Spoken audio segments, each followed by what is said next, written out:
Alright, okay, kita sambung sumbangan tamadun Islam. Sebelum ni cikgu cerita tentang politik kan. Okay, macam mana sistem politik Islam.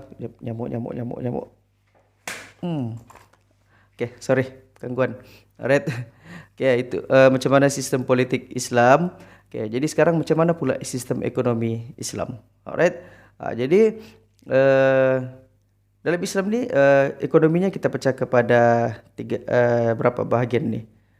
Ada dua bahagian. Pertama itu macam mana amalan ekonomi Islam dan seterusnya iaitu Baitul Mal. Right. Jadi ini mungkin akan panjang sikit lah.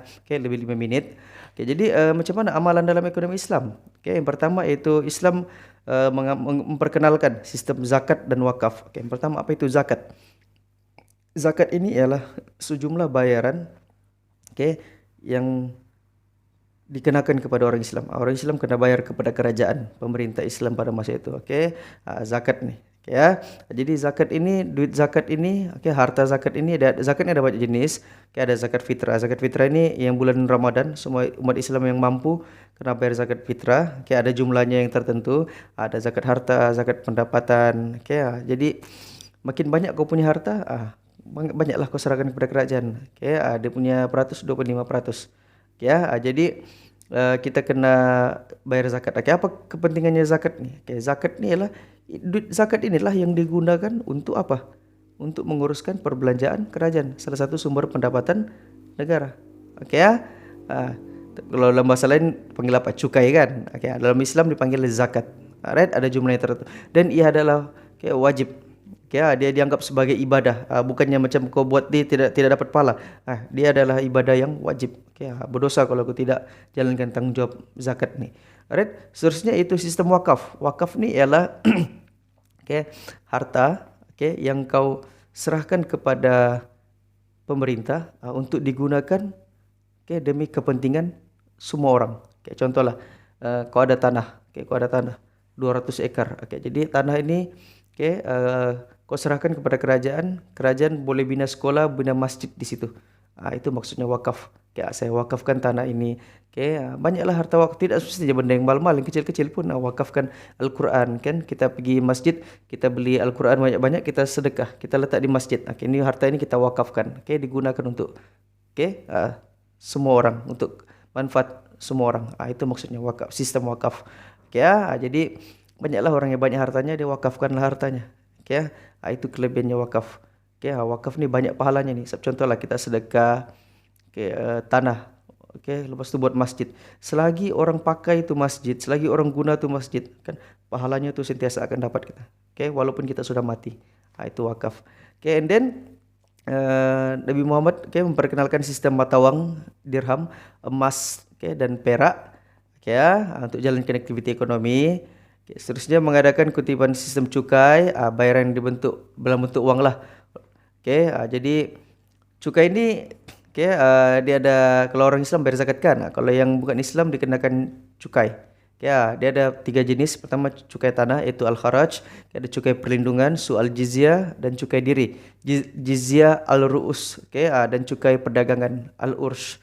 Jadi ini cukai ini dikenakan kepada penduduk yang bukan Islam, yang berlindung dia. Sebab kalau yang Islam bayar zakat kan. Kalau yang bukan Islam dikenakan ada pelbagai jenis cukai juga. Zakat tadi itu pun ada pelbagai jenis juga. Kamu tanyalah pelajar yang Muslim, dorang belajar tu dalam subjek pendidikan Islam. Alright. And then dalam Islam diharamkan melarang amalan riba. Aku sudah jelaskan di video sebelum ni, riba tu interest sebab dia boleh menghancurkan konsep keadilan dalam masyarakat. Dia lah sebab selalu orang ambil kesempatan. Pinjam 100, kau bayar 500.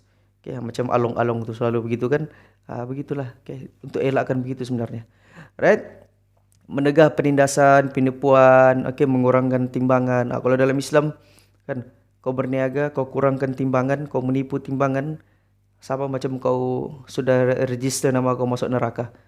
Begitulah beratnya tu, dosanya tu mengurangkan timbangan. Susah gara-gara tu berat barang yang sepatutnya 5 kilo kau kurang 100 gram pun. 100 gram tu sikit saja 100 gram tu, tapi dosanya sangat besar dalam Islam. Macam kau order neraka lah. Okay, macam kau ada bilik di neraka, begitulah lebih kurang maksudnya. Ya, ambil lepas tu dilarang juga ambil keuntungan berlipat kali ganda. Ya, kau kau ambil untung sampai 10 kali ganda, 50 kali ganda, melampau-lampau dulu kan. Kenapa? Kenapa Islam melarang begitu?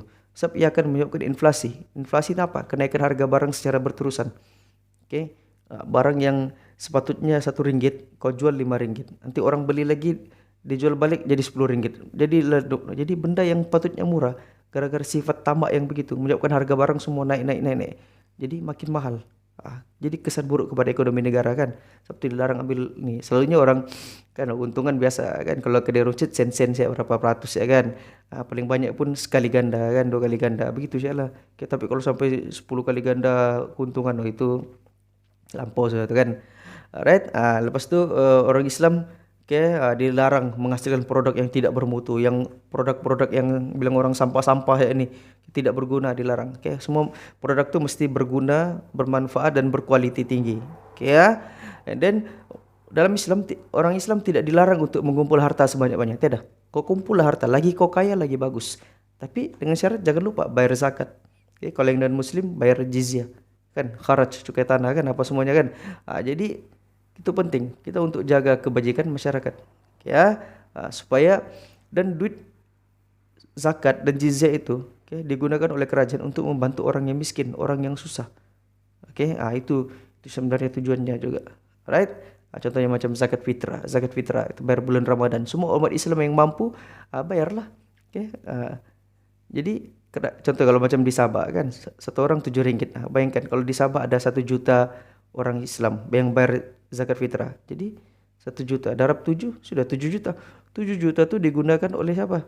Jabatan Agama Islam Negeri Sabah, Ahli Wali Islam Negeri Sabah, digunakan duit itu oleh pusat zakat untuk bantu orang-orang yang asnaf, golongan yang memerlukan.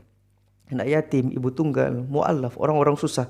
Itulah guna duit tu, duit zakat itu. Right? Seterusnya umat Islam digalakkan untuk bersedekah. Sedekah tu biasalah kan kita bagi orang, bagi makanan, bantu orang yang susah. Yang kaya bantu yang miskin. Sentiasa mengamalkan budaya bersedekah dalam Islam. Sebab kenapa? Sedekah juga menggerakkan ekonomi. Baguslah sebab duit bergerak lah. Duit bergerak. Sebab ekonomi ni, duit ni. Ekonomi maksudnya kan makin banyak kita belanja makin banyak meningkat ekonomi kan. Jadi kalau dalam ekonomi ini duit kena sentiasa bergerak, kena sentiasa bertukar tangan. Di ibarat air sungai lah. Kalau air sungai itu sentiasa mengalir jernih saja kan. Tapi kalau air sungai itu bertakung situ kan dia akan jadi keruh, akan busuk kan. Begitulah ekonomi. Jadi duit kena sentiasa bergerak. Kita kena selalu berbelanja, menjual beli, sentiasa bersedekah. Itu tujuannya untuk menggerakkan ekonomi. Kalau semua orang di rumah saja tidak membeli apa-apa, jadi kedai mau untung apa? Kan tidak orang berbelanja, tidak bergeraklah ekonomi kan. Jadi kita kena berbelanja dan pada masa yang sama kita bersedekah. Kalau kita tidak tahu sudah apa mau belanja, contohnya duit terlalu banyak kan. Tidak tahu apa sudah mau dibeli nih. Sedekahlah. Jadi duit itu sentiasa bergerak.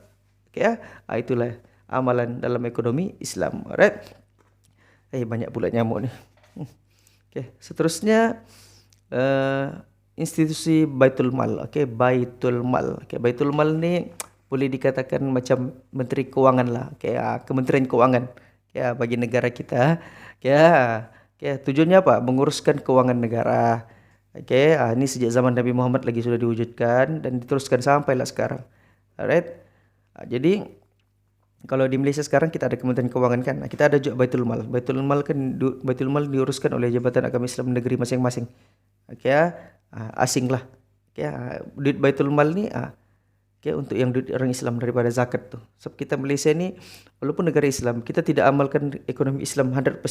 Tidak. Kamu tanyalah cikgu kamu. Walaupun kita negara Islam, tapi sistem ekonomi kita campur antara Islam dengan yang barat punya. Alright? Jadi apa itu Baitul Mal? Baitul Mal institusi kewangan yang urus duit negara kan pada zaman Nabi Muhammad dan kerajaan Islam selepasnya. Jadi dari mana Baitul Mal ni dapat duit? Pertama zakat lah.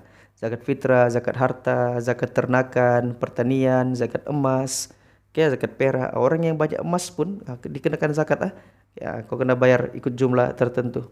Alright? Barang perdagangan, uang simpanan, okay, macam-macam lah zakat. Alright? Alright, seterusnya apa lagi? Yang kedua yaitu harta negara. Contohnya apa? Cukai perdagangan, okay, sumber kekayaan alam. Contoh macam kita banyak apa petroleum kan, bala apa semua kan. Itu pun salah satu sumber lah. Okay, Baitul Mal. Okay, lepas tu harta tanpa waris. Contohnya harta ni. Okay, banyak harta tapi dia tidak waris kan. Jadi harta itu kerajaan akan take over, akan ambil. Okay, untuk kegunaan masyarakat. Dan sumber ketiga harta hak milik umat Islam yang tidak jelas penggunaannya, contohnya apanya? Sedekah, wakaf, wasiat. Okay, jadi sedekah ni yang orang sedekah lah kepada kerajaan kan. Wakaf ni orang yang orang beri kan. Okay, disimpankan harta itu diuruskan oleh kerajaan, lepas tu untuk kegunaan umat. Okay, and then wasiat ni contohlah orang kaya kan, ada harta 10 bilion, dia wasiatkan hartanya ni sedekahkan kepada kerajaan. Okay, itu wasiat. You will. Okay, will maksudnya. Okay, wasiat. Okay, and then apa lagi? Kita ada harta dari mana? Peperangan, contohnya jizyah. Okay, cukai kepada bukan Islam. Dan ghanimah, harta rampasan perang. Okay, haraj, cukai tanah. Harta rampasan perang inilah kan kalau ada negara yang berperang dengan Islam dan Islam menang. Okay, jadi yang kalah kena bayar apa? Diambil hartanya. Lepas itu apa lagi? Pampasan lagi. Okay, jadi itu ghanimah, harta rampasan perang. Right? Itu pun salah satu sumber kerajaan juga. Dan segala harta warisan yang tidak dapat dihabiskan oleh waris atau tidak berwaris. Okay. And then pelaburan dan saham yang dijual kepada umat Islam, okay, melalui institusi yang ditubuhkan oleh Baitul Mal. Maksudnya banyaklah sumber pendapatan kerajaan ni. Okay, Baitul Mal ni Kementerian Kewangan lah dalam kerajaan Islam.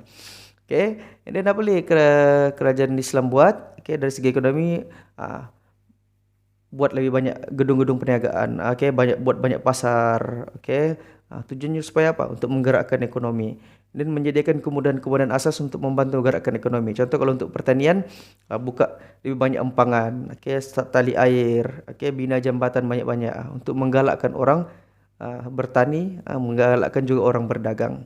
Right? Begitulah. Sistem ekonomi Islam. Alright? Panjang pula kan 12 minit kan. Jadi kesimpulannya, kamu kena tahu apa amalan-amalan dalam Islam. Dilarang riba kan, dilarang menipu, ada zakat dan wakaf, and then satu lagi Baitul Mal. Alright, itu saja. Pas ini kita cerita tentang apa sumbangan Tamadun Islam dalam aspek sosial pula. Alright, kita lihat dulu.